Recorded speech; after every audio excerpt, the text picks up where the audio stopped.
Porque de frente hay parejas que te dicen, no, doctora, me sacó la vuelta, doctora, por ahí tengo que ir, yo tengo los WhatsApp. No, un ratito, a ver. ¿Los WhatsApp cómo los has obtenido? ¿Los audios cómo los has obtenido? ¿Tienes testigos? ¿Estás seguro que van a ir a la audiencia? O sea, porque si no tienes unos buenos medios probatorios, olvídate, tu demanda no va. Manosear, tocar, sin permiso, por supuesto, ¿forma parte también de violencia sexual? Pero era un tema ahí que tú tenías que, independientemente de probar esa separación, tenías que probar la mala fe. Cuando a mí me contratan en segunda instancia, le digo, no hay forma. ¿Sabes qué? Déjalo ahí y yo te empiezo otra demanda con otra causal. ¿Y la gané? Si se rompe la relación, siendo responsables pero aún no estando casados, ¿tengo derecho a una indemnización? Si yo elijo, por ejemplo, en mi caso, el tema de familia, no solamente me voy a contentar con capacitarme en tema de familia. Tengo que ver conciliación, tengo que ver arbitraje, tengo que ver liquidación de bienes, tengo que ver notarial, tengo que ver registral, tengo que ver terapia de pareja, tengo que ver teorías de apego. Entonces, son muchas disciplinas que juegan en tu especialidad.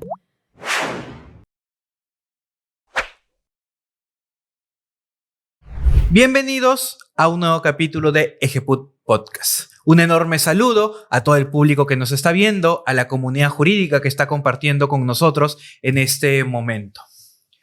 El día de hoy tenemos un capítulo bastante interesante.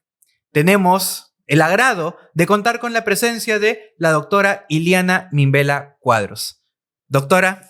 ¿Cómo estás? Muchísimas gracias por la invitación, Renzo. Bueno, ahora ya te conozco en persona. He visto tus videos en mi TikTok, ¿no? En mi Instagram, y de verdad que quería conocerte y bueno, estoy aquí. Esperando las preguntas. Muchas gracias, doctora. Me dice esperando las preguntas, me hace creer de que está esperando un interrogatorio. No, que no sea un contrainterrogatorio nomás. Bueno, doctora, conversando un poquito afuera de esta entrevista, yo le pregunté un poco acerca, para los curiosos, siempre conversamos antes de empezar la entrevista, y le estaba preguntando primero acerca de sus nombres. Ajá. Y usted me adelantó que usted tenía 3 nombres, pero que se estaba guardando una pequeña anécdota respecto de ese punto. Ajá. Así que quisiera empezar con eso, para conocer a la doctora Mimbela e incluso conocerla antes de entrar a su ámbito académico. ¿Podría presentarse con sus 3 nombres y por qué son 3 nombres? Sí, bueno, es una historia netamente familiar. Mi nombre es Iliana Patricia René Mimbela Cuadros, abogada de profesión. Estudié en la Universidad Nacional de Trujillo. Hice, bueno, una maestría en la Vida Real. Actualmente estoy haciendo un doctorando en la San Ignacio de Loyola.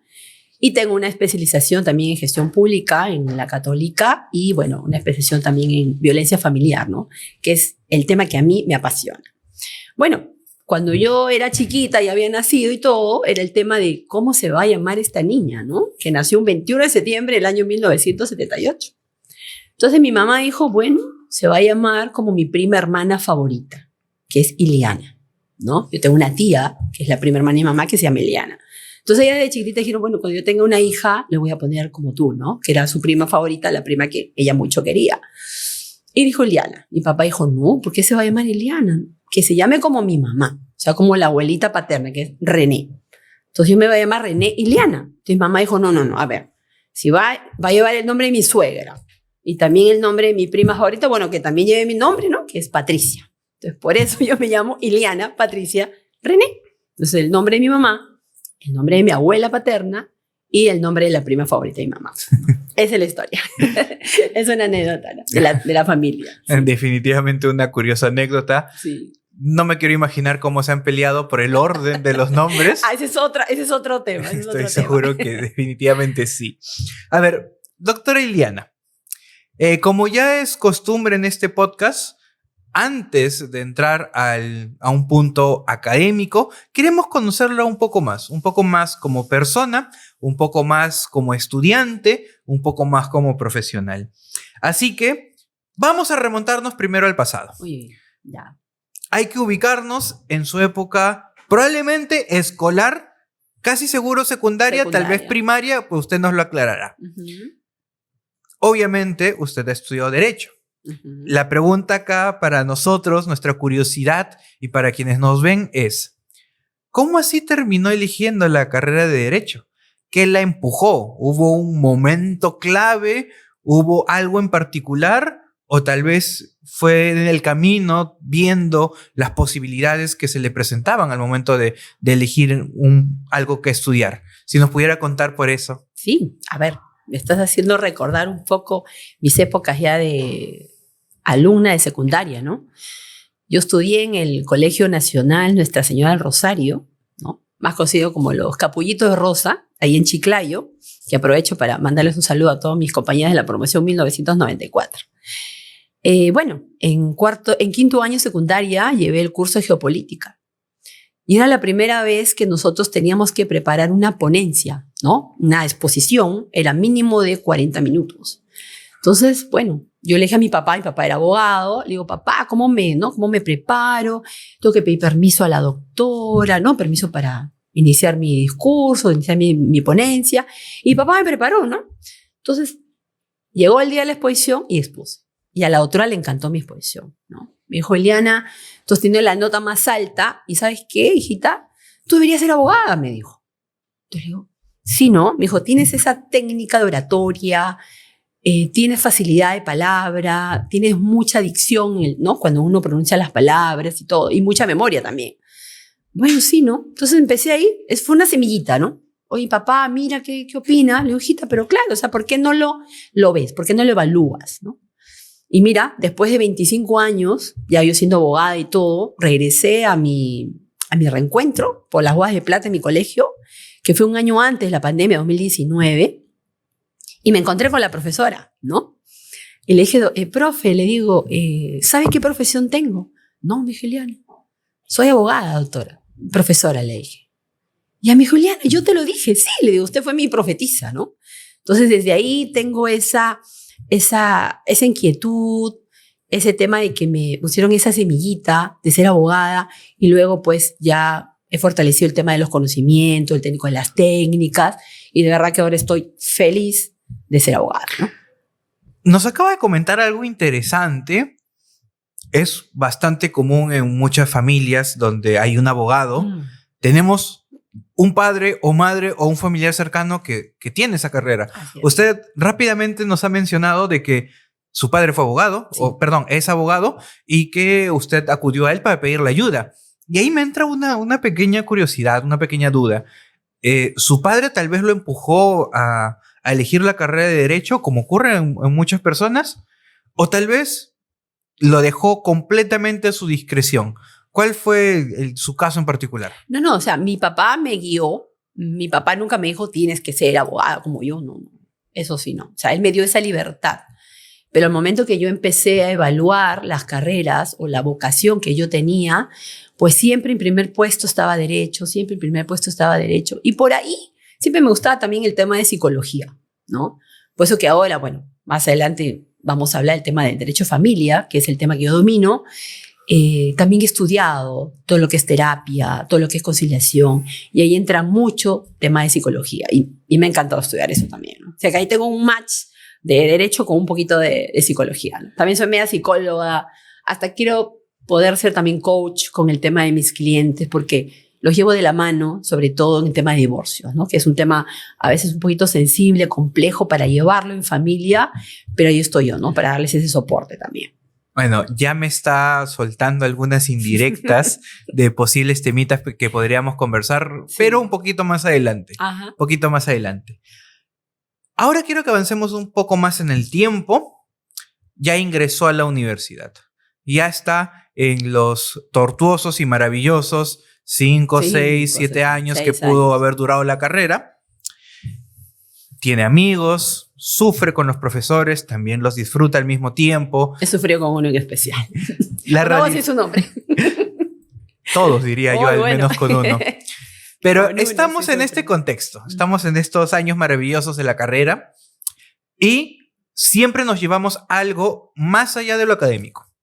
Yo siempre lo digo, todos innegablemente tenemos anécdotas de nuestros profesores o nuestros compañeros, buenas o malas. Sí. Y ahí viene mi pregunta. ¿Usted recordará alguna anécdota en particular que nos quisiera compartir? Mira, más que anécdota, yo te quiero decir que lo más importante, bueno, independientemente a los conocimientos que me dio la universidad, me dio 7 grandes amigas, ¿no? 7 grandes amigas que yo las considero mis 7 hermanas, y conmigo formamos 8, que somos un grupo que inclusive tenemos un nombre, ¿no? Hemos denominado el nombre, nosotros somos las Lomagin, ¿no? Que son las iniciales de cada uno de nuestros nombres, ¿no? Lidia, Ofelia, Melisa, Aurea, Gaudí, Iliana y Carla, ¿no? A las cuales también aprovecho y les mando un beso a cada una de ellas, ¿no?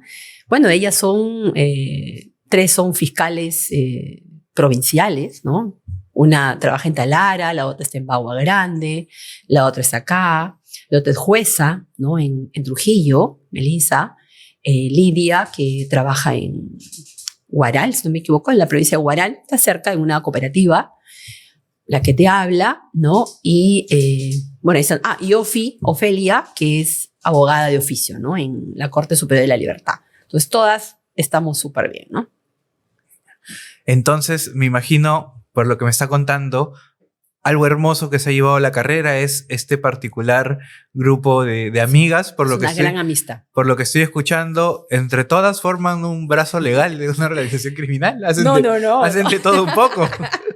Bueno, somos 8, pero como te digo, somos muy unidas. Tenemos un grupo WhatsApp especial. Y nos mandamos fotos, nos mandamos audios. Y cada vez que es nuestro cumpleaños, hacemos una videollamada y nos comunicamos todas, ¿no? Siempre estamos una atenta a la otra, ya nos hemos visitado. Inclusive una de ellas, que es Aurea, vive en Barcelona. Y siempre nos ha invitado, ¿no? Y el año pasado, a mí me encanta viajar, eso sí te lo voy a decir, me encanta viajar. Todos los años programo mis vacaciones un año antes. Yo me voy siempre a 1, 2, 3, 4 países anualmente. Me encanta viajar. Entonces el año pasado me fui a Europa y una de las ciudades que iba a ir, que sí o sí estaba en mi itinerario, era Barcelona, pues, ¿no? Y fui a saludar a mi gran amiga Aurea, ¿no? Con la que estuve ya 3 días. De verdad que sí. Definitivamente una bonita amistad la que se ha llevado de las aulas. Sí, y hasta ahora, ¿no? Ya tenemos 23 años de amigas, ¿no? Yo egresé en el año 2001. Sí. Nos quedamos entonces con ese, más allá de anécdota, y esto me ha agradado bastante, es una situación con la que actualmente vive.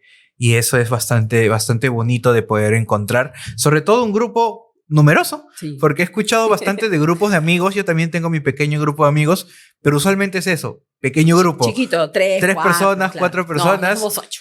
8 personas. Me sorprende bastante la cantidad. Una organización. Por eso lo decía, ese es un brazo legal. Ay. Sí. Ahora, quiero avanzar todavía un poco más en el tiempo. Tenemos aún no a la doctora Mimbela, sino tenemos recién a Iliana con su cartón bajo el brazo. De bachiller. Recién egresadita, recién salida, recién con su bachiller. Todavía viendo cómo se va a titular. Todos hemos pasado por eso. Así es. Pero acá viene la pregunta. Una pregunta que también ya forma parte de este podcast. La vida laboral es un poco dura.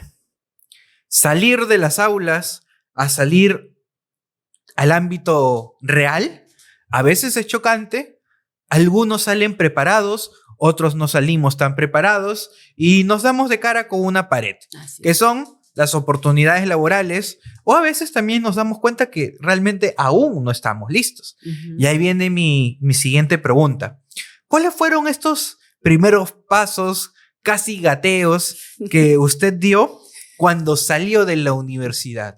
¿Qué puertas se le abrieron? ¿Qué puertas se cerraron? ¿O qué recuerda particularmente usted de ese momento? Mira, el tema como experiencia, ya para aplicar los conocimientos que ya tenía en la universidad, yo creo que va un poquito más atrás, en el tema del consultorio jurídico interno, ¿no? Que son las prácticas internas que uno hace, ¿no? Que es la primera vez que tú estás conversando con una persona que es tu cliente, ¿no? O sea, recién lo estás conociendo. Entonces ahí empezamos, luego ya empiezan las prácticas preprofesionales, pero ya fuera de la universidad, ¿no? O sea, fuera de ese consultorio, que se llaman las prácticas de consultorio jurídico externo. Yo las hice en un consultorio jurídico que era, la mejor amiga de mi papi, ¿no? En esa época, pues, ¿no? Te hablo del 2000. Sí, del año 2000, ¿no? Y luego ya cuando yo egreso, y ya para un tema de título, yo decía, no sé si titularme por un tema de expedientes o por un tema de tesis, porque justo meses antes, nada más que yo salí, era el primer reglamento que salía de la Universidad Nacional de Trujillo para poder graduarse como abogado con tesis. Entonces yo decido graduarme con tesis, ¿no? Yo hice, mi tesis fue sobre el aporte jurídico en el tema del concepto funcionario público, pero a la luz de la Convención Interamericana contra la Corrupción. Y justo mi caso práctico, salían 2-3 días antes, justo cuando yo sustenté el tema, pues, ¿no? Del famoso audio-video, ¿no? ¿Cómo se llama este doctor? Curie, ¿no? Esa sentencia fue la que yo analicé días antes. Claro, yo había analizado todo el proceso, pero justo días antes de mi sustentación salió la sentencia. Entonces también tenía que incluir el análisis de la sentencia para la sustentación, ¿no? Que fue en junio del 2001, si no me equivoco. Entonces, bueno, salgo de allí y yo siempre estaba con la idea de venirme a Lima. Te hablo que yo estudié en Trujillo, ¿no? Pero mi papá, ¿no? Típico, como dicen, papá proteccionista, no, mi hijita es mujercita, tiene que quedarse acá en Trujillo, que acá nomás ejerce. Le dice, papá, yo me quiero ir a Lima, yo me quiero ir a Lima. No, no, no. Bueno, hija, tú verás cómo te pagas tu título y cómo te pagas tu colegiatura. Dios mío, dije, ¿de dónde voy a sacar plata? ¿No? O sea, yo no trabajaba, o sea, solamente me dedicaba a estudiar. Y bueno, una compañera de mi papá, que es la doctora Ivonne Lucar, él mencionaba también en otra entrevista, ella era, y bueno, ahora es vocal de familia en la Corte Superior de la Libertad, en esa época era jueza de familia, me dice, hija, pero tú puedes ser mi asistenta, ¿no? Y a un sueldo, ¿no? Y con eso vas juntando para tu título, vas haciendo tu tesis a la par y también te va a alcanzar para tu colegiatura. Ya. Y le decía tía de cariño porque era compañera de mi papá que me conocía de chiquita, ¿no? Y ahí empecé a trabajar, eran mis primeros pasitos ya como asistenta de juez de familia. Yo estaba encargada en hacer los proyectos de sentencia. El primer proyecto me demoré, creo que como 2 semanas, ¿no? Me paraba corrigiendo, el análisis no estaba bien hecho, no sabía cómo era, ¿no? El tema del expediente, qué partes eran las principales, pero después ya empecé con la práctica y puse al día el juzgado en 2 meses. O sea, ya no tenían nada ya en su walking closet, ¿no? De la doctora, ya no habían expediente, ya estaban todos con proyectos de sentencias listos y firmadas por la doctora. Entonces, las secretarias judiciales de ella me decían, Iliana, ¿no nos puedes apoyar con las audiencias? ¿Por qué? Porque les quitaba tiempo, pues, ¿no? Tenían que salir del despacho y ir al despacho de la jueza.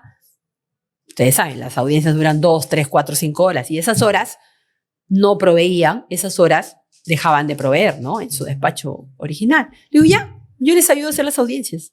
Y yo hacía las audiencias también, ¿no? Y ahí que me dio como digo yo, la agilidad de poder tipear sin ver el teclado. Porque tenía pues que ser súper rápida, ¿no? Eso también me sirvió. Ahora yo en la computadora ni miro el teclado. Puedo tipear varias palabras en minutos y yo termino 2, 3, 4, 5 hojas y rapidísimo, pues, ¿no? Entonces, ahí trabajé con mi tía casi 9 meses. Ya me gradué, me titulé, ¿no? Me colegié y me vine a Lima.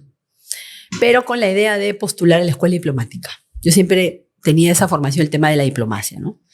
Pero bueno, llegué al último examen, a la entrevista final, pero bueno, ya por motivos X no ingresé. Y luego dije, bueno, voy a empezar a litigar, ¿no? Para empezar a practicar lo que yo he estudiado. Y como te comentaba más o menos, ¿no? Antes, yo tenía curso de especialidad de penal. Dije, puede ser por el tema penal, ¿no? Y postulé a varios estudios, ¿no? E ingresé al estudio Brousset and Houghton, que queda acá en San Isidro. Ahí estuve casi 3 años. Y nosotros teníamos todo el tema de la recuperación de carteras de crédito, que eran con las AFPs, ¿no? En esa época, AFP Unión Vida, la AFP Integra, Profuturo, ¿no? Teníamos todo el monopolio de AFPs. Pero yo veía la parte penal, ¿no? El tema de ver denuncias contra entidades o contra empresas que no entregaban o no depositaban el tema del seguro, ¿no? Del tema de la AFP. Entonces, y ahí empecé esos fueron mis primeros pasitos. Así que no fue muy difícil encontrar o buscarme o ejercer un tema de derecho, ¿no? Eso más o menos te podría explicar. Acá me entra una curiosidad. Conforme la he ido escuchando, ha mencionado varias especialidades. Ha ido hablando un poquito de penal, un poquito de familia, un poquito de violencia. Tras el escenario, también me mencionó otras especialidades que aún no voy a mencionar. Quiero que usted nos las explique. Pero mi pequeña duda es, ¿cuáles son sus especialidades? Y al mismo tiempo, ¿cuándo decidió especializarse? Porque algunos a veces, como es mi caso, desde pregrado yo ya sabía cuál iba a ser mi especialidad y vivo de eso, estoy en ese rubro. Pero sé que hay otras personas que en el camino, sea en el camino por temas académicos o en el camino por temas laborales. Y ahí me parece todavía, es mi opinión, de que usted se va más por este segundo ejemplo. Fue un poco más laboral, vivencial, elegir su especialidad. Pero ahí me entra la curiosidad para que nos explique. Primero, ¿cuál fue su primera especialidad y por qué? Y luego, ¿cómo encontró la pasión por otras especialidades? Claro, bueno, es cierto, ¿no? Como tú me dices, tuve un poquito de cada uno, ¿no? Un tema de penal, porque esa fue mi formación. Mi tesis fue penal, entonces yo dije, por ahí voy a ir, ¿no? Pero no me gustó. O sea, en la práctica hice mis pininos de penal y no me gustó, ¿no?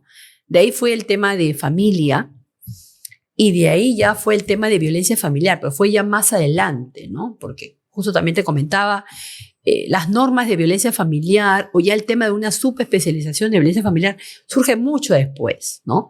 Pero sí de la mano con familia, porque está dentro del tema de familia. O sea, tiene relación algunos hechos que ocurren en familia para yo poder configurarlo después como una violencia familiar. Y es lo que ahora me encanta. Y no solamente por tema de litigar, sino también investigo, porque escribo también sobre temas de familia y también sobre temas de violencia familiar. Y qué decirte por el tema de litigar, o sea, todos mis casos al 100% son de familia y de violencia familiar. Y eso es lo que me apasiona.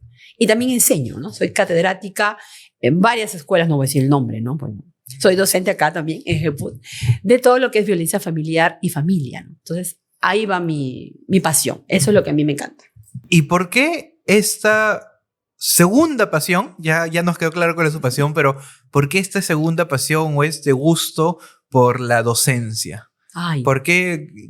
¿Cómo es que nace en usted esta noción de querer compartir lo que sabe? Mira, desde que yo era alumna de la facultad, siempre me gustaba enseñar a mis compañeros. Yo he sido del 10º superior, ¿no? Tuve uno de los promedios más altos en la universidad. Y bueno, dije, desde ahí empecé a ver el tema de enseñar a mis compañeros, a aquellos que tenían baja nota, no entendían, sobre todo el tema, por ejemplo, derecho a obligaciones, derecho laboral, ¿no? Que es un poquito más complicado, derecho aduanero, derecho tributario. Entonces, de ahí empezó.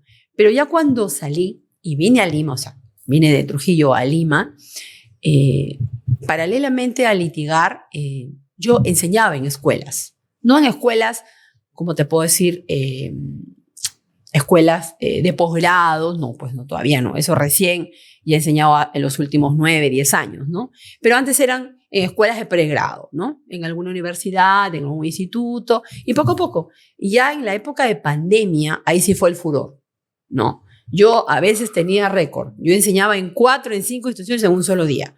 En la mañana estaba en Iquitos, en la tarde estaba en Huánuco y en la noche estaba en Cusco, ¿no? En la universidad, por ejemplo, en la Nacional de San Antonio Abad, que aparte también soy consultora ahí en el consultorio jurídico de familia, ¿no? Soy asesora ahí de la clínica jurídica. Entonces, ahí ya empezó. Y como se dice, ahí ya me hice súper más conocida porque el tema de pandemia, también el tema de docencia marcó un hito, ¿cierto? Antes era solo presencial y luego se convirtió en online nada más. Yo enseño en muchas escuelas ahora, ¿no? En casi 9, 10 escuelas, ¿no? Así es. Me encanta. Muy bien, gracias, doctora Ileana, por esta primera parte, que es conociendo un poco más a nuestra invitada. Qué bonito poder escuchar sus experiencias. Muchas gracias por compartirlas con nosotros. Y ahora ingresamos a un segundo momento de este podcast, que es, vamos a conversar un poco acerca de temas de coyuntura nacional, temas que se escuchan en el día a día, pero a veces no los entendemos. Queremos que público en general, queremos que estudiantes de derecho o incluso también algunos abogados que no estamos familiarizados con estas especialidades podamos entenderlo mejor. Vamos a hablar primero acerca de una de sus pasiones, violencia familiar. Es conocido, no es ningún secreto para nadie, que actualmente existen políticas públicas que buscan proteger a las víctimas de violencia familiar a través de múltiples mecanismos, tanto procesales como materiales, que dan ese ámbito de protección hacia este grupo particular de personas. Pero quiero que empecemos por lo básico. ¿Qué debemos entender por violencia familiar? Violencia familiar puede ser un conflicto dentro de la familia, puede ser una pelea dentro de la familia. ¿Qué tan amplio o qué tan restringido es este concepto? La violencia familiar, como tú mismo lo estás diciendo, está contemplado ya en una política nacional. Ese es un gran paso que hemos dado, ¿cierto? Antes no existía esto. Unos 10, 20 años atrás, tú podrías hablar de un conflicto familiar, puedes hablar de una pelea familiar, pero ahora no. Ahora ya está configurado como un delito. Inclusive tiene un proceso sui generis, que es un proceso especial penal, siempre con el matiz penal. Y ya está configurado como delito. Entonces, lo que es violencia familiar lo podemos dividir en 4 modalidades, ¿no? Violencia física, violencia sexual, violencia psicológica y la última y la cuarta modalidad nueva, ¿no? Que yo justo también tengo un artículo que he escrito sobre eso, es la violencia económica o patrimonial. Entonces, estas 4 modalidades de violencia, ¿qué es lo común que tienen?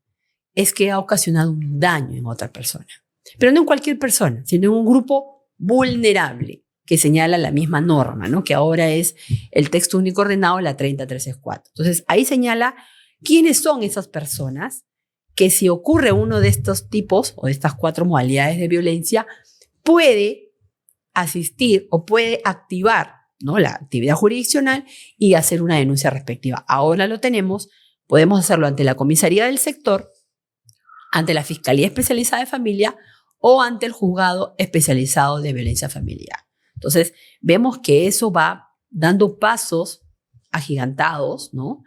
Y vemos cómo el Estado está protegiendo la familia, porque por tema constitucional también tiene una obligación, y es lo más importante, ¿no? Entonces, proteger a la familia y, en especial, a la mujer y los integrantes del grupo familiar. Porque muchas veces, a veces mis alumnos me preguntan, ¿no? Doctora, pero la ley dice violencia contra la mujer y los integrantes del grupo familiar. O sea, no se protege al hombre. A ver, ¿en qué parte dice eso? A ver, analicemos poco a poco, le digo. No, doctora, que la ley debería decirse, ¿no? Debería denominarse diferente. Sí, puede haber, ¿no? Podríamos analizar un poquito en el tema de la denominación. Pero lamentablemente nosotros sabemos que las normas se basan en estadísticas. Entonces, ¿cuál es una estadística válida? Es la que figura en el Observatorio Nacional de Violencia contra la Familia, que está dentro de la página web del Ministerio de la Mujer, que es la que lidera y supervisa todo este sistema, ¿no? Que es el famoso programa Aurora también. Entonces, ahí señala que más del 80% de denuncias por violencia familiar es contra una mujer, ocasionada por su pareja o su ex, ¿no? Como yo te mencionaba. Ahora surge la figura del ex, ¿no? Yo justo también estoy trabajando en un artículo sobre la figura del ex en el ámbito de la violencia familiar. El exnovio, el exesposo o el exconviviente, que la misma norma lo regula, ¿no? Entonces, eso más o menos te podría dar algunos tips o datos respecto a las partes básicas, ¿no?, de lo que es violencia familiar. A ver, quiero todavía continuar en lo básico, pero me gustaría tal vez si nos pudiera ilustrar con un par de ejemplos. Nos ha mencionado, en esencia, 4 tipos de violencia. Así es. Violencia física, violencia psicológica, violencia sexual y violencia económica. Así es. ¿Podría darnos algunos muy pequeños pero comunes ejemplos de cada una de estas modalidades de violencia para que podamos tal vez entender si nos está ocurriendo o no, o tal vez poder identificar si a una persona cercana le está pasando? Sí, le está pasando. Claro, o sea, algunos tips, o yo te podría decir, estos son los síntomas, ups, alerta, ¿no? Ujú. Aquí puede haber violencia. Sí, claro, pero algo sí muy chiquito, ¿no? Sí, claro, unos ejemplos muy puntuales. Muy puntuales. Porque, Ya. a ver, hay algunas cosas obvias. Me imagino Sí, que sí, sí. lo más clásico, violencia física, pegar, golpear. Eso, Sí, por hay ejemplo, algunos que son claritos. una cachetada, ¿no? Ujú. Un jalón de pelos, ¿no? Una mordida, te empujan y, bueno, y te golpeas, ¿no? Todo lo que tenga que ver con el daño corporal, ¿sí? Ya. Ahora, por ejemplo, si te insultan, ¿no? Si te agreden verbalmente, te hablan de mala manera o sencillamente también te ignoran. También, ¿ah? Porque es acción o omisión, ¿sí? Te ignoran. O sea, la ley del hielo, ¿no? No te hablo, pues. Oye, no te hablo. Eso es violencia psicológica, ¿sí? Ahora vamos al tema económico. Bueno, sexual, ya lo estamos viendo, es un tema netamente a la parte sexual, ¿no? Y- Antes de terminar con la parte sexual, Sí, solo sí, sí. tal vez para aclararlo. Está bastante obvio si hablamos de violencia sexual como violación. Así es. Está bastante Sí. obvio. Pero algunas dudas que a veces la gente podría tener. Manosear, tocar, sin el permiso, por supuesto, de la mujer o del hombre. ¿Forma parte también de violencia sexual? Sí, y mira, y he tenido algunos casos en los cuales puede haber una línea muy delgada que dice, oye, no, pero eso es tocamiento indebido según el Código Penal. No. Eso es violencia sexual según la ley de violencia familiar. Entonces, eso ya depende cómo lo va a configurar. Primero, ver cómo está redactada la denuncia, ¿no? Ujú. Porque eso es principal. Y luego, cómo está recogido en la ficha de evaluación de riesgo, ¿no? Que son 19 preguntas en las cuales se tienen que ver cuáles son los hechos objetivos que se están viendo en la víctima, ¿no? Luego vemos también el tema del médico legal, porque acá también hay un informe de un médico legal, ¿no? Y bueno, y ya cuando califique el fiscal, ahí él va a ver, procede o no procede una denuncia por temas de violencia familiar.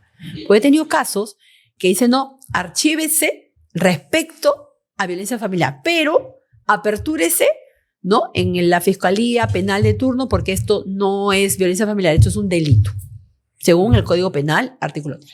Entonces, ahí hay que ver bien en sí el caso, ¿no? O sea, qué hechos objetivos directamente, ¿no? Ahí me imagino influye mucho la opinión del fiscal porque es Sí, quien va a exacto, calificar el exacto. hecho. Él es el que va a calificar, así, y lo va a configurar, ¿no? Bueno, Y lo va a y con- tipificar. y Y luego viene la continuemos. última, la económica. Ujú. Por ejemplo, yo pues tengo mi esposo y me da mi tarjeta de crédito, ¿no? Mi tarjeta de crédito adicional, ¿no? De un banco tal.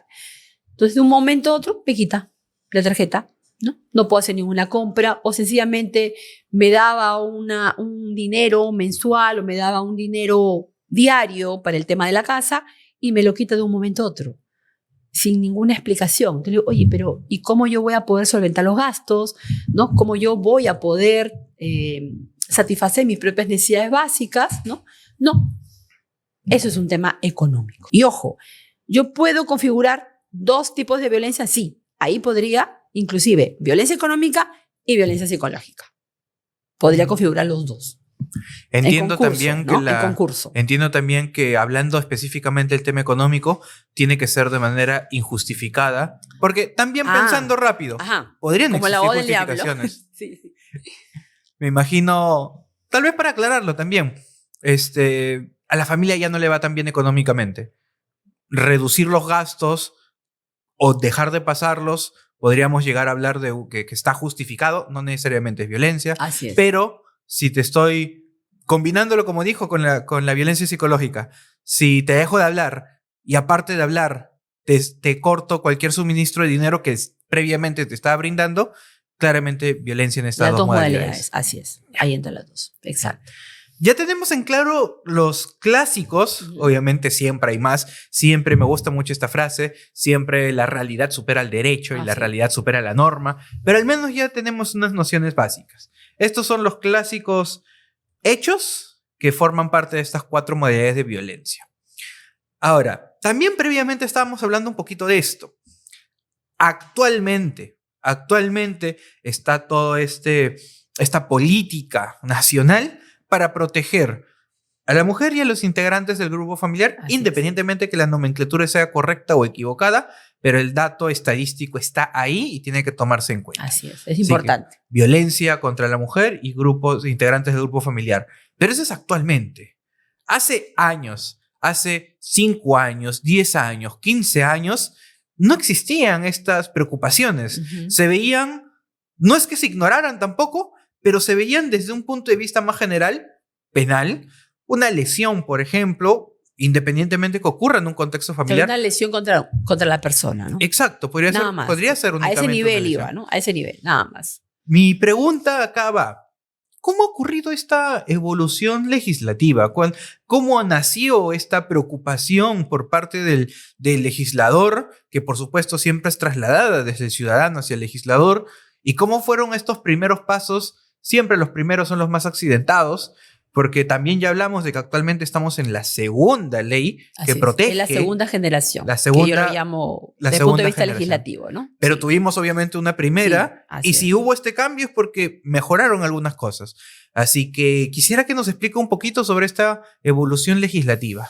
Mira, esta evolución legislativa no surge solamente en nuestro país, ¿no? O sea, yo lo puedo ver desde un punto de vista inclusive hasta internacional.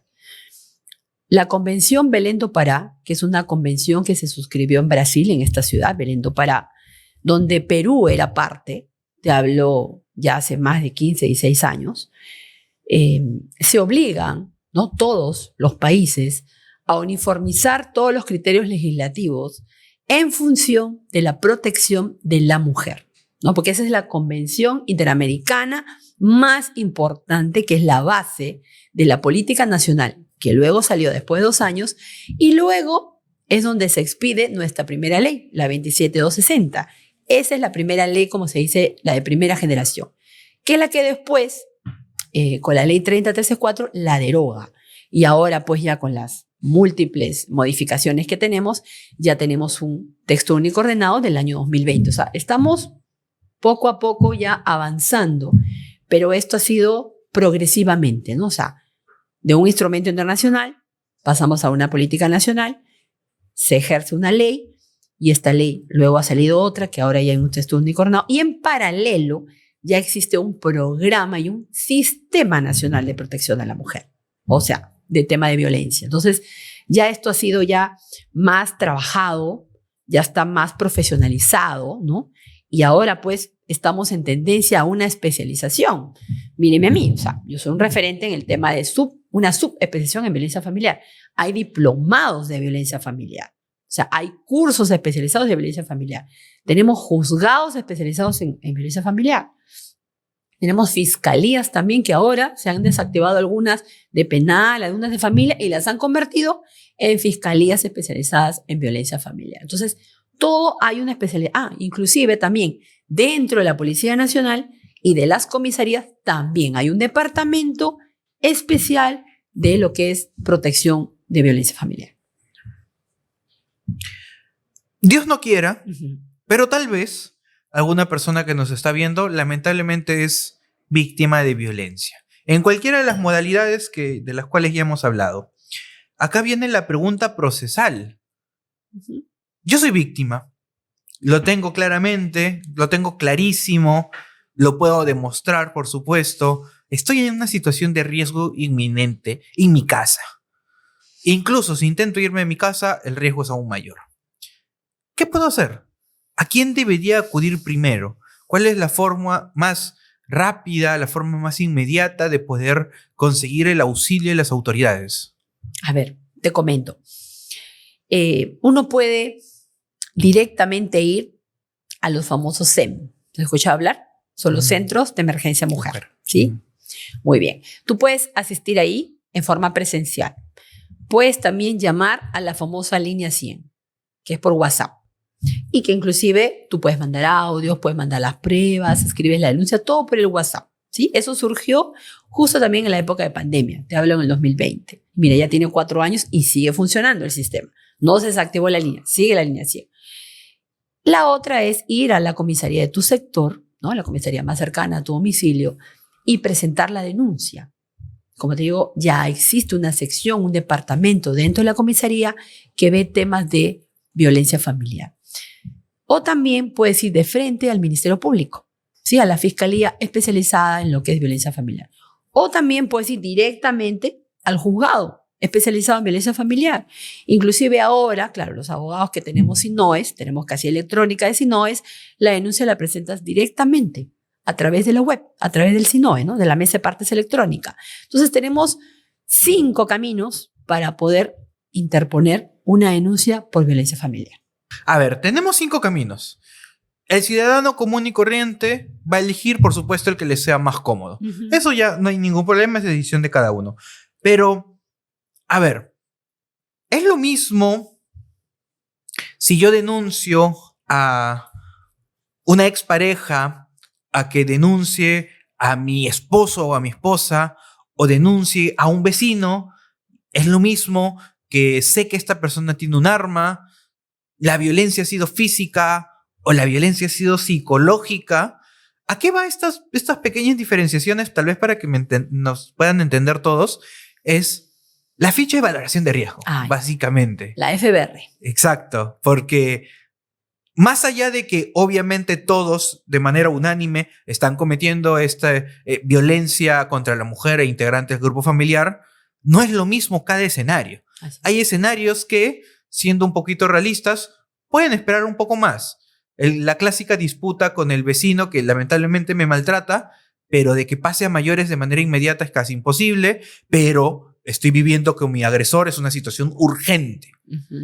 Es por eso mi duda de cómo influye esta ficha de valoración de riesgo y cómo es que puede ayudarme en una situación de verdadera emergencia. Por favor, para que nos explique. Sí, mira, de los 4 supuestos que me has hecho, 3 sí son violencia familiar, pero uno no, el del tema del vecino, ¿sí? El vecino no está considerado como parte del grupo vulnerable, es decir, del grupo que está protegiendo la ley, ¿sí? Eso sería una lesión, una injuria, qué sé yo. Sería otro ámbito, no va en violencia familiar. El ex esposo, la expareja o el esposo actual, sí. ¿Sí? Sobre todo el que vive contigo, el que estamos en la misma sede conyugal. Ahora, si bien es cierto, en cualquiera de estos caminos que te he dado, estos 5 caminos, cualquiera de ellos, en especial los operadores de justicia, que son la policía, fiscalía y el juzgado, van a hacerte llenar una ficha, que es la FBR. Cuenta con 19 preguntas. Entonces, bueno, ahorita no las tengo en mente las 19 preguntas, pero más o menos con uno de tus ejemplos, si cabe. Por ejemplo, en una de las preguntas se van a preguntar, ¿sabes qué? ¿Tiene arma o no la persona que quiso atentar contigo o ejecutó acciones de violencia? Otra pregunta es, ¿durante los 12 meses anteriores también hubo acciones de violencia? Otra, especifique cuáles son. Y así, ¿no? Sucesivamente, son como 19 preguntas. Ahora, cada respuesta tiene una ponderación, tiene un valor. Y de la sumatoria va a arrojar si es un riesgo leve, si es un riesgo moderado o si es un riesgo severo. Entonces, ¿por qué la diferenciación? Porque depende qué tipo de riesgo es la medida de protección que te van a dar. Entonces, esta ficha, la FBR, es un insumo básico, súper importante, ¿no? ¿Para qué? Para que la víctima demuestre a través de esa ficha cuál es el tipo de riesgo que se encuentra en ese momento respecto a la violencia familiar que está sufriendo. Ahora, solamente me puedes preguntar, doctora, ¿y solamente existe la FBR? No, la FBR es un insumo, pero tiene que estar validada o comprobada. Por ejemplo, si yo te hablo de un caso de violencia psicológica, tiene que estar validada con el informe psicológico que te van a hacer en el Instituto de Medicina Legal. Ahora, una violencia sexual o física también tiene que estar validada por un doctor, ¿no? Que te va a revisar todo el tema corporal, físico, en el Instituto de Medicina Legal. Y otras pruebas que tú puedas tener para poder demostrar que existe la configuración de una violencia familiar. Dentro de su respuesta, mencionó un concepto interesante que quisiera también que todos puedan conocer y entender de qué se encarga y al mismo tiempo entender sus límites, el cual es las medidas de protección. Para que nos entiendan bien, cuando hay un hecho de violencia contra la mujer e integrantes del grupo familiar, lo denuncio en cualquiera de las modalidades que hemos conversado, o en cualquiera de estos 5 caminos, pero lo denuncio. Este hecho va a ir a un juzgado de familia. Este juzgado de familia va a evaluar, junto a la ficha de valoración de riesgo y la declaración de la víctima y otros posibles elementos que tenga, va a evaluar si otorga o no medidas de protección. Así es. A pedido del Ministerio Público. A pedido del Ministerio Público. Muy bien. Y acá viene la pregunta. ¿Qué son las medidas de protección? Y si es que me las dieran, ¿cuáles serían estas medidas que me protegen? Muy bien. En lo que son medidas de protección, tenemos, por ejemplo, el de retiro, ¿no?, de la pareja de la casa.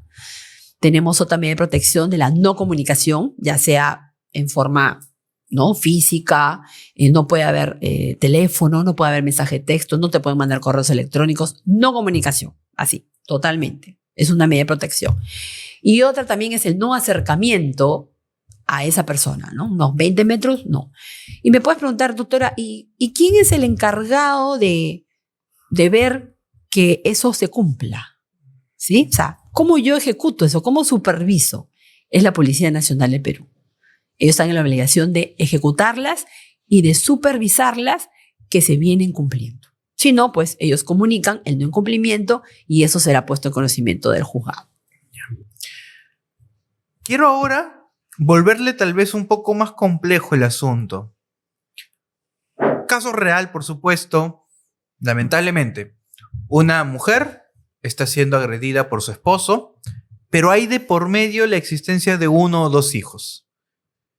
Y también hay que proteger a los hijos, a pesar de que tal vez la agresión no haya sido directamente contra ellos, pero están en el entorno familiar y claramente se ven afectados.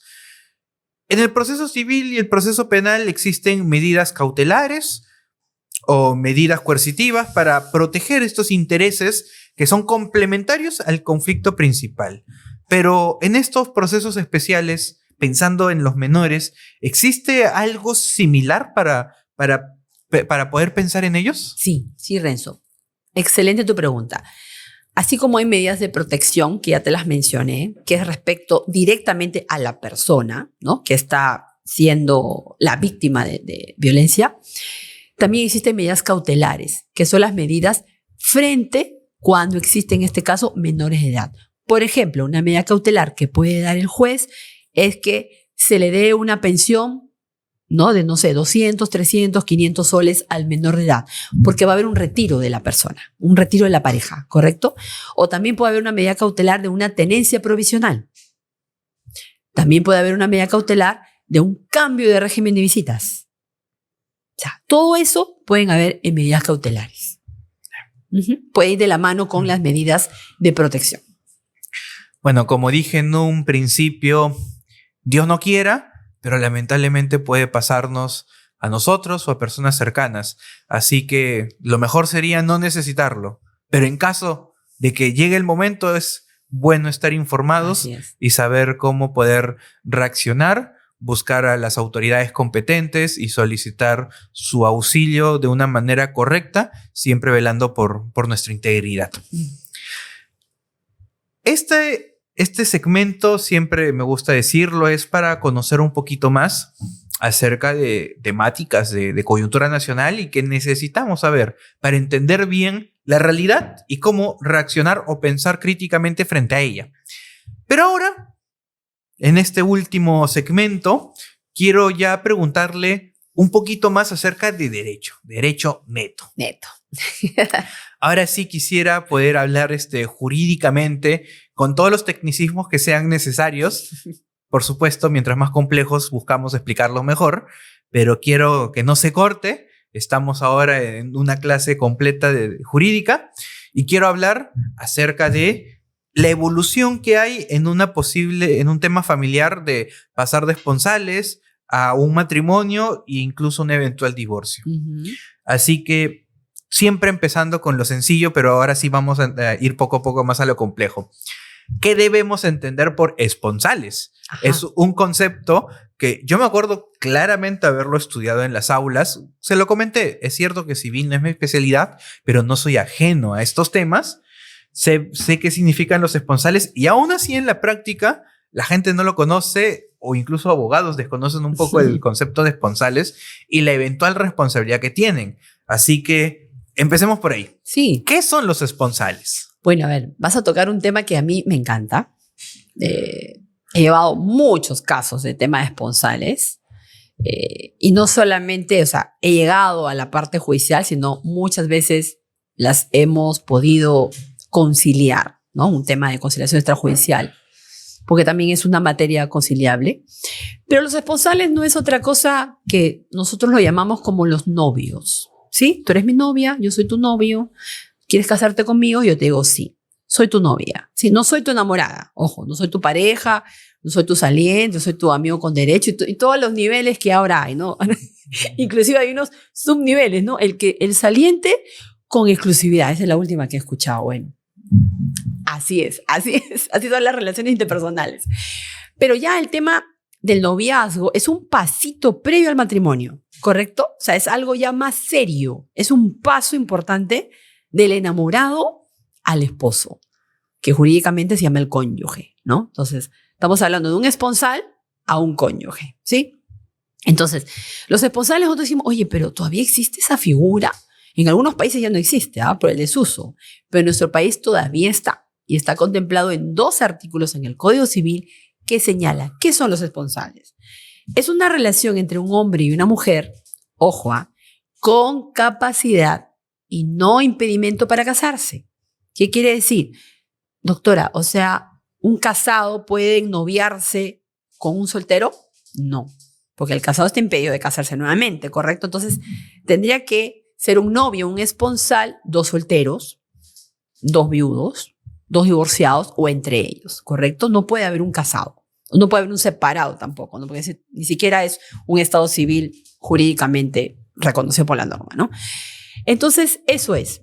La otra o el otro requisito, el otro presupuesto que la norma te señala para que seas un esponsal, según la norma, según el Código Civil, es que esa promesa de matrimonio sea indubitable. Es decir, yo la pueda probar.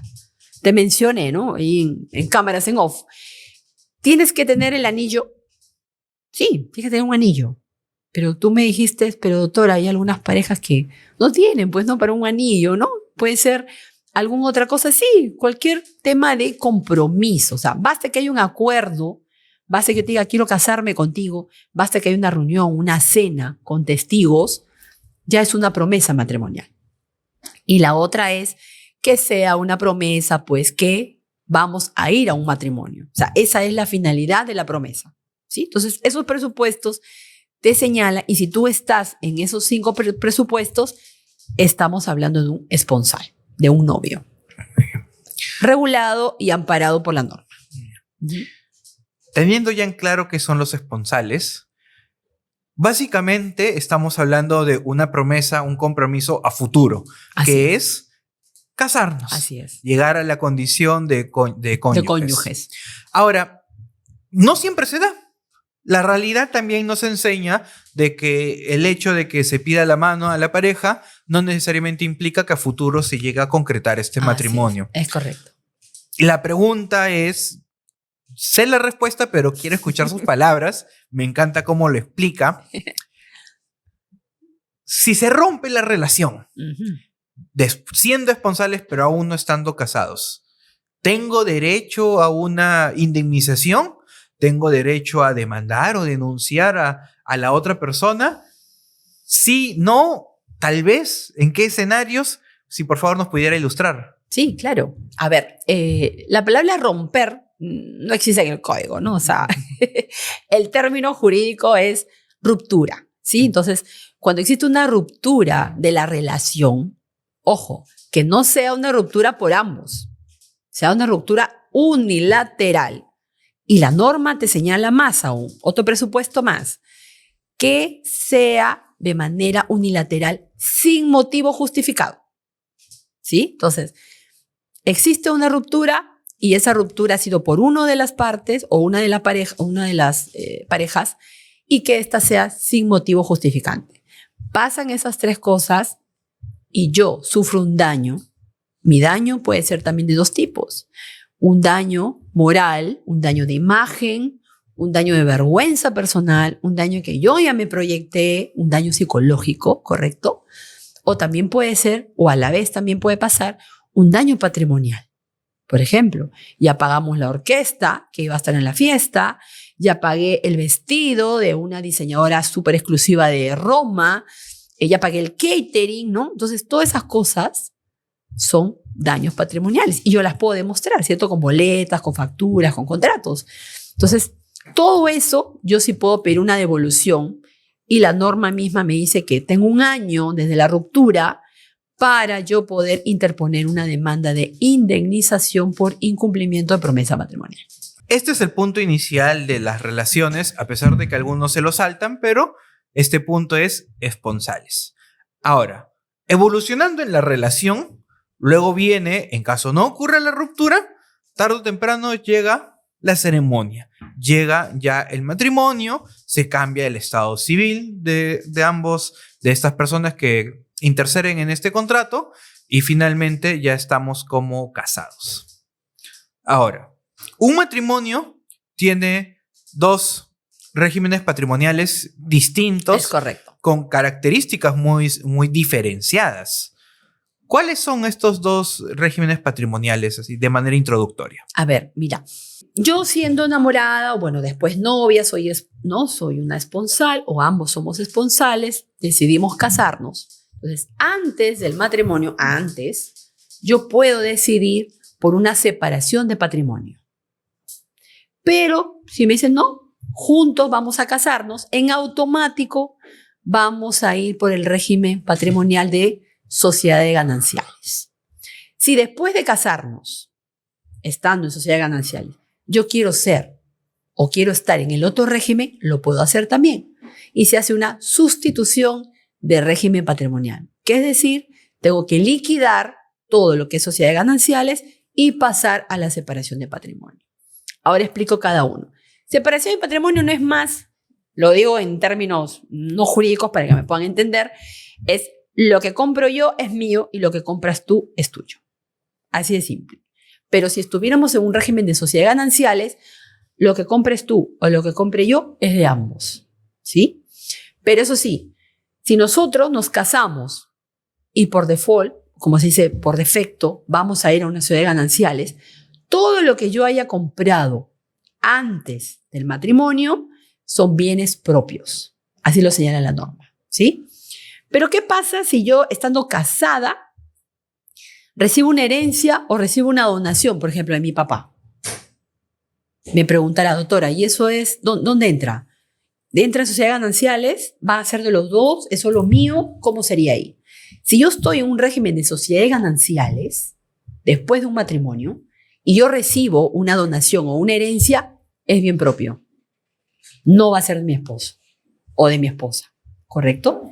Y si estuviera en una separación de bienes, pues va a ser súper claro, ¿no? Va a ser solamente mío. Entonces, eso más o menos es un resumen de los dos regímenes que existen desde el punto de vista patrimonial cuando yo me case, ¿no? Independientemente del régimen patrimonial, tengo entendido, o salvo me equivoque, por favor corríjame, de que todos los bienes, o la gran mayoría de bienes, pueden generar frutos. Y estos frutos, lo usual, lo normal, es que sean del propietario. Del propietario del bien, mi bien generó un fruto, por ejemplo, intereses. Los intereses son para mí. Pero, ¿qué pasa dentro de un matrimonio? Y tal vez le pongo el ejemplo para poder entender esta interrogante. Yo tenía una casa antes de casarme. Y esta casa yo y está en alquiler. Está tu la nombre. casa a mi nombre, únicamente a mi nombre, y está en alquiler. Uh-huh. Yo genero un ingreso mensual por esta vivienda. Luego yo me caso. Estando casado, este bien, por ser anterior, es un bien propio. Así es. Pero estando casado, yo tengo obligaciones en el matrimonio. Uh-huh. Y dentro de estas obligaciones, que es el de mantenernos, subsistencia, unas obligaciones compartidas entre las partes, sé que ahí entra un tamiz bastante particular respecto a los frutos. ¿Este fruto que genera mi casa sigue siendo solo mío o forma parte de la obligación que tengo con el matrimonio? A ver, tenemos que ver que hay que vernos en dos escenarios, ¿no? En el escenario, como se dice, ideal, ¿no? Como dice la canción de Ricardo Montaner, o en un tema real, ¿sí? Un tema ideal es que, mira, ¿sabes qué? Es mi ingreso, es de mi bien, yo lo voy a compartir. Es un tema de ingreso como sociedad conyugal, ¿correcto? Y se licúa, ¿no? Y va a ser parte del ingreso natural de la canasta familiar. No hay ningún problema allí. De repente la esposa te dice, sí, está bien, o de repente un porcentaje nada más. No es que no hay un tema ahí de obligación, ¿correcto? Porque viene o deriva de un bien propio. Pero es diferente si estamos en un escenario de un conflicto, por ejemplo. Se separan y ella se va de la casa y le pide una pensión de alimentos. ¿Sí? Entonces, el juez no solamente va a evaluar el ingreso con una remuneración. Ahora, tú sabes que hay una norma en la cual el juez manda búsqueda de información a registros, manda búsqueda a SUNAT, manda búsqueda en FOCOR. O sea, quiere ver todo, la parte integral, porque a veces uno oculta información. Entonces ahí van a ver y va a decidir el juez y va a ver que existe un ingreso de arrendamiento. Ese ingreso de arrendamiento va a ingresar en el criterio que va a tener el juez para poder aplicar una pensión de alimentos. Entonces es un tema ahí que tenemos que ver en qué escenario estamos, ¿no? Dependiendo.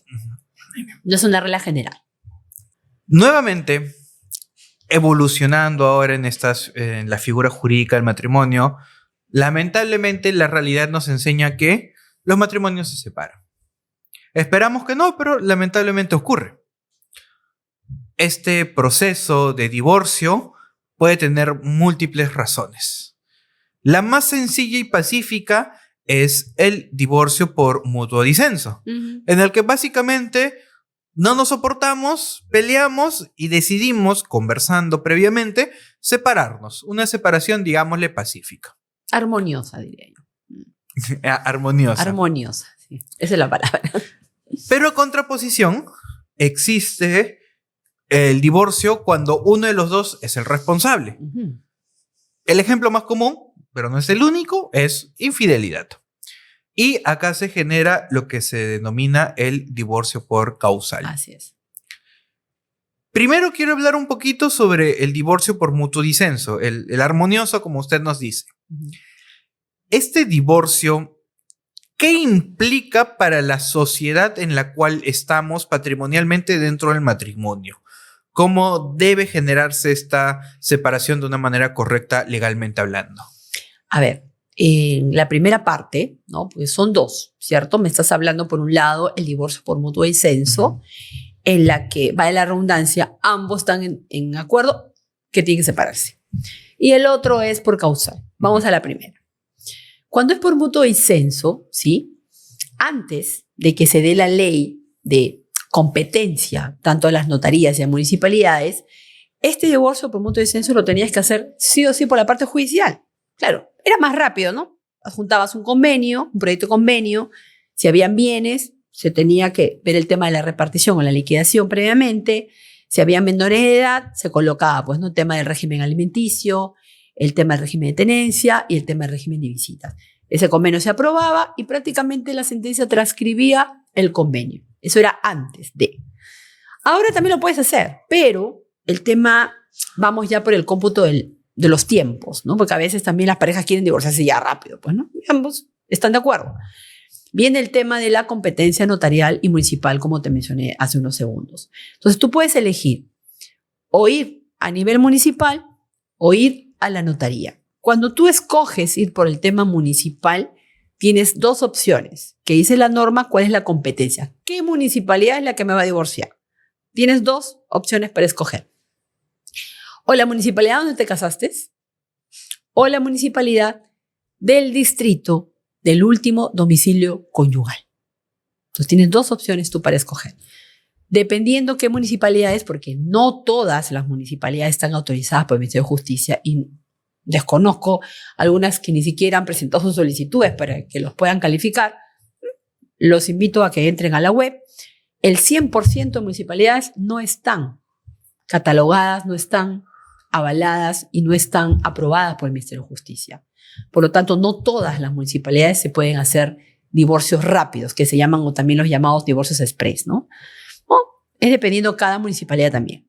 Entonces, una vez que se presenta todo el expediente a la municipalidad, se da una citación para una audiencia donde van a ratificar su decisión de divorciarse. A los 5 días, 6 días de la audiencia sale la primera resolución de alcaldía, en donde te declaran separado legalmente. Es la primera. Y luego son 60 días en la cual cualquiera de las dos partes puede retractarse. Ojo, pero si no, al 61º día se presenta una solicitud de disolución del vínculo matrimonial. Y allí sale la segunda resolución de alcaldía donde ya declaran disuelto el vínculo y se expiden los partes tanto a registros públicos, a RENIEC para el cambio de estado civil en el DNI y la inscripción del divorcio en la partida de matrimonio correspondiente. Lo mismo pasa en la notaría, pero claro está, hay una diferencia ahí de precios, ¿no?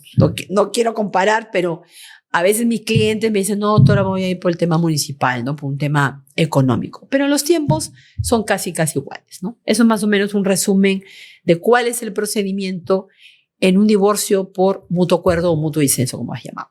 Bueno, definitivamente por ser la separación armoniosa, es la más sencilla. Así es. Es principalmente ponerse de acuerdo sobre los principales bienes que puedan tener, sobre hijos, tema de alimentos, tema de visitas que se pudieran tener. Así es. Pero, reitero, entendemos de que como ambas partes están en esta predisposición de comunicación, se puede llegar rápidamente a un acuerdo. Ahora, la pregunta es desde la separación conflictiva. Ajá, por causal. Exacto, la separación por causal. Primero, ¿cuáles son los diversos causales que establece el Código Civil, el famoso 333? El 333, sí. Son 11 causales, ¿no? La última recientemente incorporada es la de separación de hecho, ¿no? Porque antes las parejas podían estar separadas 5, 6, 8, 10, 20 años y no podían divorciarse porque no podías alegar esa causal. Ahora ya está estipulado, ¿cierto? Ya lo puede ser por separación de hecho. ¿Y cuáles son los tiempos que te dice la norma? Son 2 años de separado, ¿no? De habiendo celebrado el matrimonio, sin hijos menores de edad. Pero cuando hay hijos menores de edad, ese tiempo cambia de 2 a 4 años. O sea, tienes que esperar 4 años y no es de manera automática, porque muchos me dicen, doctora, ya tengo 6 años separado, ya, que salga mi divorcio. No, a ver, un ratito. ¿Qué dice, Leo? Un ratito. Estás listo para alegar la causal, pero tenemos que interponer la demanda respectiva. Y es un proceso de conocimiento. Y más aún, así salga la sentencia fundada, se eleva en consulta. Sí o sí. ¿No? Ya sea, bueno, si tú lo interpones en juego de familia, la sala civil aprueba la sentencia, baja a juego de familia y luego ya empieza a hacerse las inscripciones en los registros correspondientes. Entonces, esa es una de las causales. La otra es adulterio. La otra es violencia física, ¿sí? La otra es atentar contra la vida del otro cónyuge. La otra es homosexualidad también. La otra es por un tema de injuria grave o conducta deshonrosa, ¿no? Y otras más, pues, ¿no? Esas son más o menos las principales.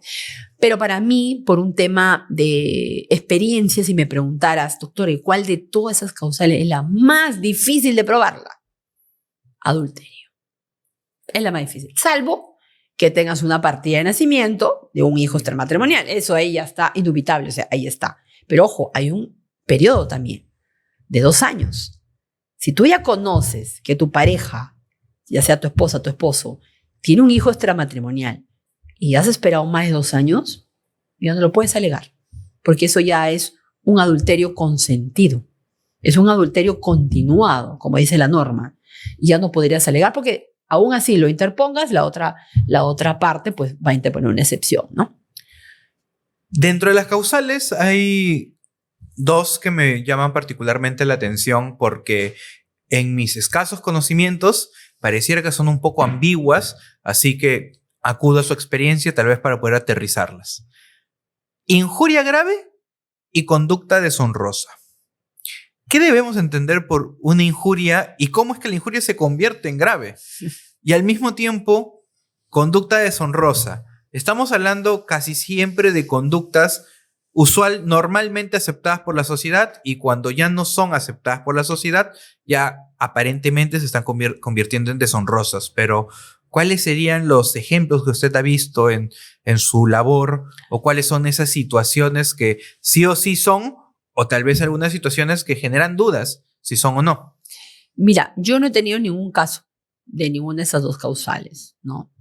Una, porque cuando vienen a mi estudio, ¿no?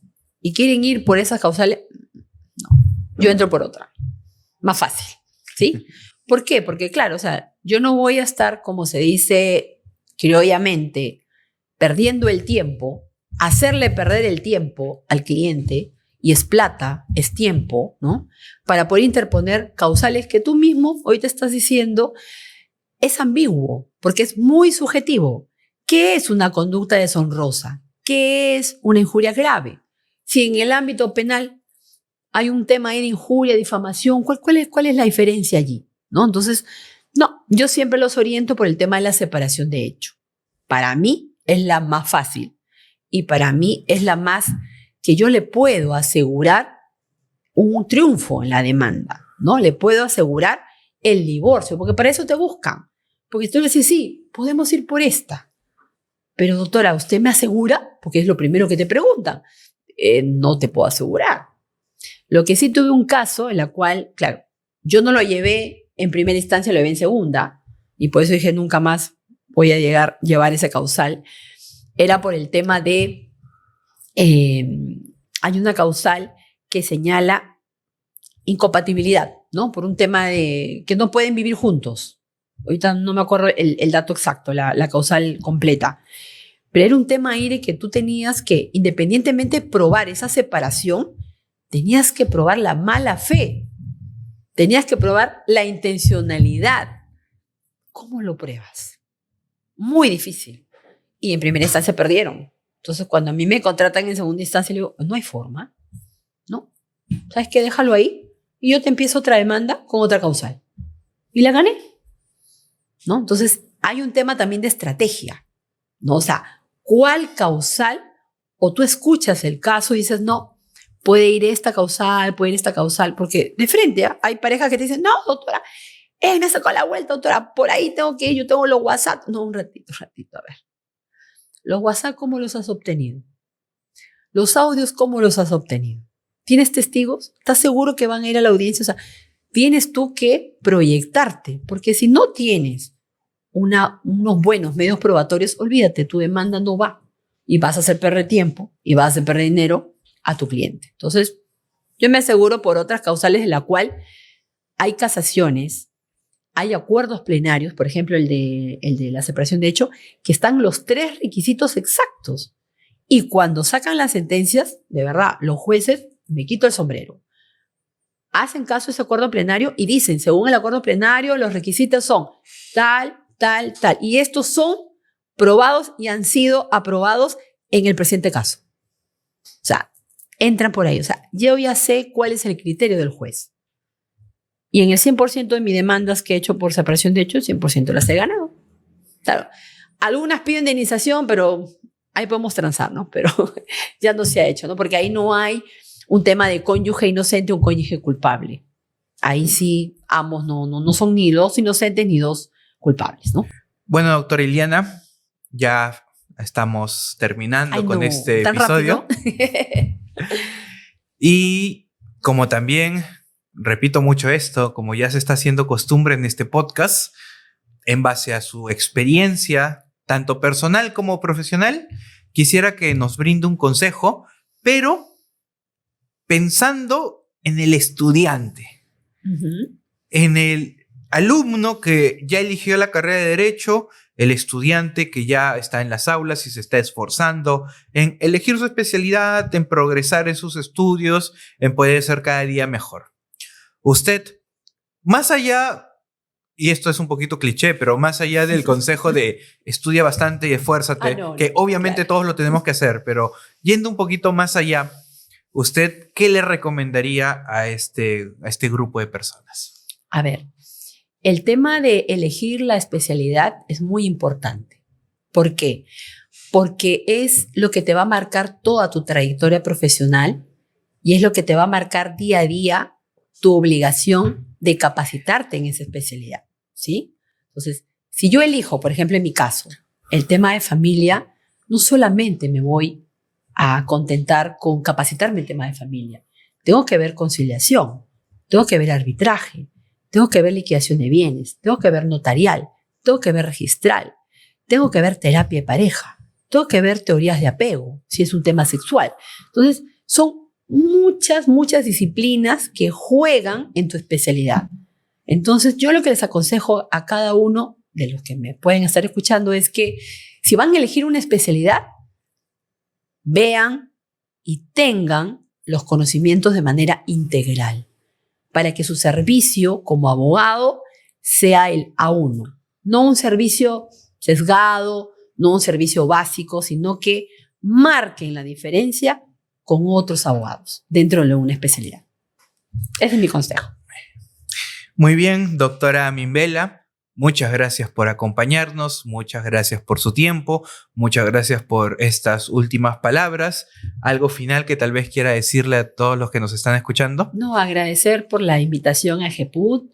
La verdad que estoy muy contenta de estar acá. Llegó ya el gran día porque hemos estado mes a mes un poquito postergando la fecha de la grabación, pero la verdad que estoy muy contenta y nuevamente agradecer por la invitación. Y a ti, Renzo, excelente, de verdad que te felicito por la conducción. Muchas gracias a usted, doctora, por sus palabras. Y muchas gracias a todos los que nos están viendo. Y recuerden, este programa llega gracias a EGPUT, la mejor formación jurídica. Muchas gracias con todos.